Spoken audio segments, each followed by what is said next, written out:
एक गांव में हरिया नाम का एक आदमी अपनी पत्नी नीमा के साथ रहता था। हरिया का फलों का बहुत बड़ा बाग था। वो सुबह से अपने बाग में काम करता और शाम को घर लौट आता था। वो शहर जाकर अपने बाग के फल मंडी में बेचता और अच्छा खासा कमाता था। हरिया के घर में किसी चीज की कोई कमी नहीं थी। एक दिन हरिया हमेशा की तरह सुबह सुबह बाग में जा रहा था कि तभी उसकी पत्नी नीमा उसे आवाज देती है, अजी शाम को मेरे घर के लिए भी थोड़े से आम ले आना। ठीक है, ले आऊंगा आम। हरिया बाग में पहुंचता है तो वहाँ अच्छी खासी धूप हो रही होती है। हरिया एक बड़े से आम के पेड़ के नीचे एक चारपाई बिछा लेता है और उस पर बैठ जाता है। उस पेड़ पर बड़े ही पके हुए और बढ़िया आम लग रहे होते हैं। अरे वाह, क्या आम लगे हैं, इसके तो अच्छे पैसे मिलेंगे। एक काम करता हूँ, इसी में से नीमा के लिए आम ले जाऊंगा, वो बड़ी खुश होगी। हरिया पूरा दिन बाग में काम करता है और शाम को घर जाते वक्त उस पेड़ से कुछ बढ़िया बढ़िया आम तोड़कर रख लेता है। उसके बाद हरिया घर के लिए निकल पड़ता है। घर पहुंचकर हरिया नीमा को आवाज देता है, हाँ जी मैं आ गई, बताओ ना क्या लेकर आए हो। तुम्हारे पसंदीदा आम। आम? सच्ची? हाँ हाँ सच। चलो जल्दी से ठेले से आम निकाल लो, फिर आराम से खाने के साथ खाएंगे। नीमा जैसे ही थैले को खोलकर देखती है तो उसे बड़ा ही गुस्सा आता है। ये क्या है? अरे क्या हुआ भाग्यवान, क्यों गुस्सा हो रही हो? ऐसे खाए हुए आम देखकर कौन गुस्सा नहीं होगा। पूरा थैला बस गुठलियों से भरा पड़ा है। गुठलियों से? कैसी बात कर रही हो नीमा, मैं खुद ताजे ताजे बढ़िया आम तोड़ कर लाया हूँ, तो रास्ते में आते आते इन्हें कौन खा गया? वो मुझे क्या पता, अब मैं जा रही हूँ सोने और दोबारा मेरे साथ ऐसा मजाक मत करना। हरिया को समझ ही नहीं आता कि आखिर थैले में रखे हुए आम गुठली कैसे बन गए। वो उस रात यही सोचते सोचते सो जाता है। अगले दिन जब वो सुबह उठकर फिर से अपने आम के बाग में जाता है, पूरा दिन वो बाग में काम करता है, फिर थककर उसी आम के पेड़ के नीचे चारपाई पर सो जाता है। पेड़ पर बैठी चुड़ैल गुस्से से हरिया को देखने लगती है। ये फिर आ गया मेरे आम लेने, ये चाहे कुछ भी कर ले पर मैं इसे बाग से एक भी आम नहीं ले जाने दूंगी। ये बाग मेरा है, बस मेरा। चुड़ैल पेड़ पर बैठी एक के बाद एक आम खाती रहती है और गुठली नीचे फेंकती रहती है। हरिया के आसपास काफी सारी गुठली इकट्ठा हो जाती है। चुड़ैल को आम इतने पसंद होते हैं कि वो आम खाना बंद नहीं करती। इस बार जब वो आम खाकर आम की गुठली नीचे फेंकती है तो वो सीधा हरिया के सिर पर जा लगती है। हरिया हड़बड़ा कर उठ जाता है। कौन है? कौन है? किसने मुझे मारा? हरिया इधर उधर देखता है तो उसे कोई भी नहीं दिखता, पर फिर उसकी नजर उसके आसपास पड़ी आम की गुठलियों पर जाती है। हरिया उन गुठलियों को देखकर बड़ा हैरान होता है। ये गुठलियाँ यहाँ कैसे आईं? अभी जब मैं यहाँ आराम करने लेटा था तब तो यहाँ एक भी गुठली नहीं थी, तो फिर अब ये कहाँ से आईं? कौन है जो मेरे बाग के आम खाकर मेरे ही पास गुठली फेंक कर गया है? और हिम्मत तो देखो जरा, गुठली मेरे मुंह पर मार कर गया है। जो भी है मैं उसे छोड़ूंगा नहीं। पागल आदमी, इसे कभी पता नहीं चलेगा ये किसका काम है। हरिया फिर से नीमा के लिए ताजे मीठे आम तोड़ने लगता है। चुड़ैल जब हरिया को आम तोड़ते देखती है तो उसे बड़ा गुस्सा आता है। वो गुस्से में लाल हो जाती है। इसकी फिर से हिम्मत हो गई जो मेरे आम लेकर जा रहा है। लगता है इस बार इसे अच्छा सबक सिखाना पड़ेगा। काफी आम हो गए हैं, चलो अब घर चलता हूँ, काफी देरी हो गई है। हरिया जैसे ही घर जाने लगता है तभी चुड़ैल पेड़ से नीचे कूद पड़ती है और हरिया का पीछा करने लगती है। हरिया को उस दिन घर जाते जाते रात हो जाती है। जब वो घर जा रहा होता है तो आसपास बहुत शांति होती है। हरिया को अचानक अपने पीछे किसी के चलने का एहसास होता है। हरिया जल्दी से पीछे मुड़कर देखता है पर पीछे तो कोई भी नहीं होता। अजीब बात है, अभी कोई तो था जो मेरे पीछे चल रहा था, पर यहाँ तो कोई नहीं है। खैर मैं जल्दी घर पहुँचता हूँ।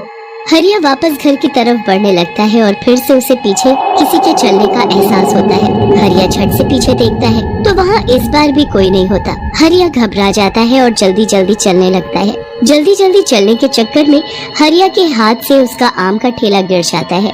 हरिया उन आमों को जमीन से उठा ही रहा होता है कि अचानक उसके मुंह के आगे चुड़ैल आकर बैठ जाती है।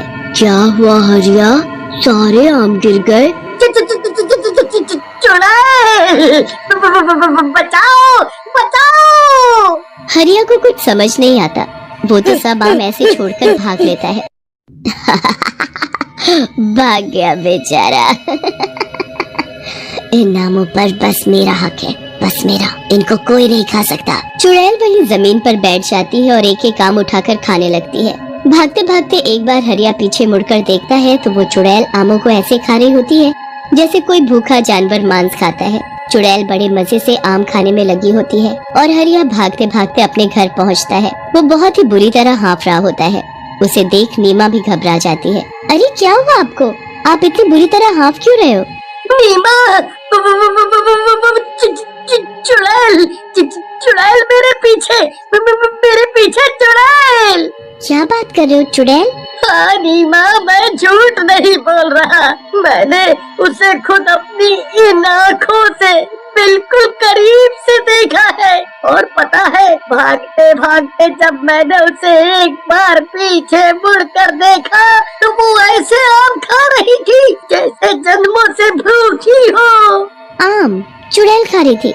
मुझे तो अब शक हो रहा है कि कल जो आम आप लेकर आए थे वो कहीं इस चुड़ैल ने तो गायब नहीं कर दिए और उसमें गुठली भर दी। हाँ नीमा, तुम सही बोल रही हो, पर आखिर ये चुड़ैल हमारे पीछे क्यों पड़ गई है? ये हमसे चाहती क्या है? पता नहीं जी, ये तो वही जाने। खैर अभी हम सो जाते हैं, वही ठीक रहेगा। हरिया और नीमा दोनों सो जाते हैं। सुबह हरिया जल्दी उठ जाता है क्योंकि उसे आम लेकर मंडी पहुंचना होता है। नीमा, अरे ओ नीमा, रास्ते के लिए तुमने खाना बांध दिया है ना? हाँ हाँ, मैंने सब रख दिया है। ठीक है, मैं पहले बाग में जा रहा हूँ, फिर आम तोड़कर उनको बाजार में शहर बेचने जाऊंगा।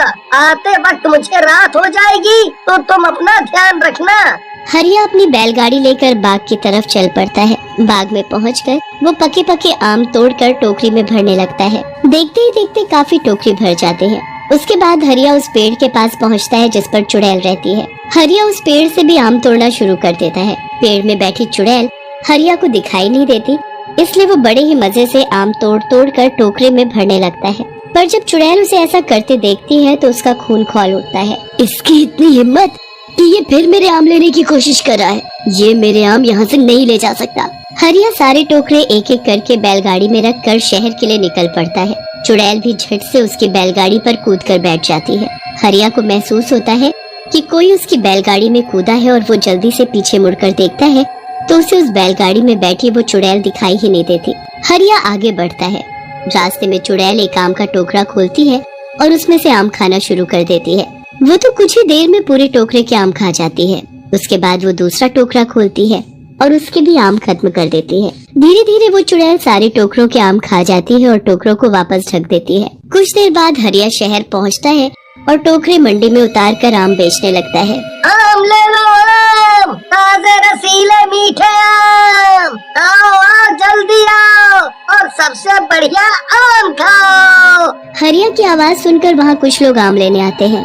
अरे भाई, आम क्या भाव दिए? बस 120 रुपया किलो। बताओ कितने बांध दूं?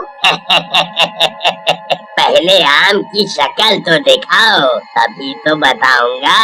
हाँ, अभी मैं टोकरे खोलता हूँ। हरिया जैसे ही ढके हुए टोकरे को खोलता है तो उसके होश उड़ जाते हैं। टोकरे में तो बस गुठली ही गुठली भरी होती है। दूसरी टोकरी खोलता है तो उसमें भी गुठली ही भरी होती है। हरिया सारी टोकरी खोलकर देखता है और सभी में बस गुठली भरी होती है। हरिया को समझ ही नहीं आता और वो निराश होकर घर वापस आता है और नीमा को सारी बात बताता है। ये हो ना हो उसी चुड़ैल का ही काम है, इसका कुछ करना पड़ेगा। मैं आज ही तांत्रिक के पास जाती हूँ। नीमा फिर एक तांत्रिक के पास जाकर उसको अपने साथ बाग में लेकर आती है। तांत्रिक को एहसास हो जाता है कि चुड़ैल किस पेड़ पर बैठी है। तांत्रिक अपने थैले से एक धागा निकालकर उस पेड़ को बांध देता है। ए तांत्रिक, ये तो क्या कर रहा है? ऐसा मत कर वरना मैं भी इस पेड़ से बंध जाऊंगी। यही तो मुझे करना है। तूने बड़ा दुखी किया हुआ है। आखिर तू चाहती क्या है? मुझे आम बहुत पसंद है। एक दिन जब ये आदमी आम बेचने शहर जा रहा था तब मैंने इसकी बैलगाड़ी से आम खाया था और मैं इसके साथ ही यहाँ आ गई। अब इन सब आमों पर मेरा हक है।